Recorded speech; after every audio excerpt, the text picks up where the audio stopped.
یہ اور کسی ملک میں نہیں ہے۔ آپ تعجب کریں گے کہ کسی بھی ملک میں اگر آپ چلے جائیں گے تو ایک مقام سے دوسرے مقام پر آپ کو جانے کے واسطے ویزا لگتا ہے۔ آپ آسانی سے بس میں نہیں بیٹھ سکتے، آپ آسانی سے ہوائی جہاز میں نہیں بیٹھ سکتے، آپ آسانی سے ریل میں نہیں بیٹھ سکتے۔ آپ یہاں ہندوستان کے کونے کونے میں چلے جائیے، بنگلور سے لے کر آپ کنیا کماری تک، کشمیر تک، کہیں بھی چلے جائیے، آپ کو کوئی نہیں پوچھتا۔ کہیں بھی سفر کیجیے آپ، کوئی نہیں پوچھتا ہے۔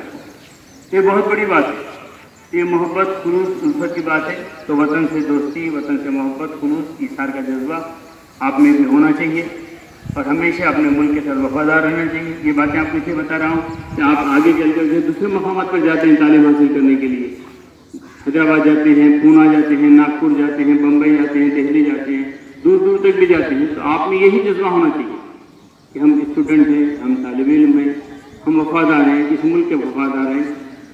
ایک ہی ڈگر پر چلیے، ایک بات کو مستحکم طریقے سے اپنائیے، چاہے کوئی بات بھی رہے، اگر آپ اس کو مستحکم طریقے سے اگر اپنائیں گے تو آپ طالب علم اپنی زندگی میں کامیاب ہوتے ہیں۔ تو ہم کو ملک سے بحث نہیں کرنی چاہیے، آزادی پر بحث نہیں کرنی چاہیے کہ کیوں ہوئی، کیسے ہوئی۔ اس وقت کے لوگ عقل مند تھے، بیوقوف تھے، وہ اللہ کو مانو، ان کو مانو، لیکن اتنا ضرور ہے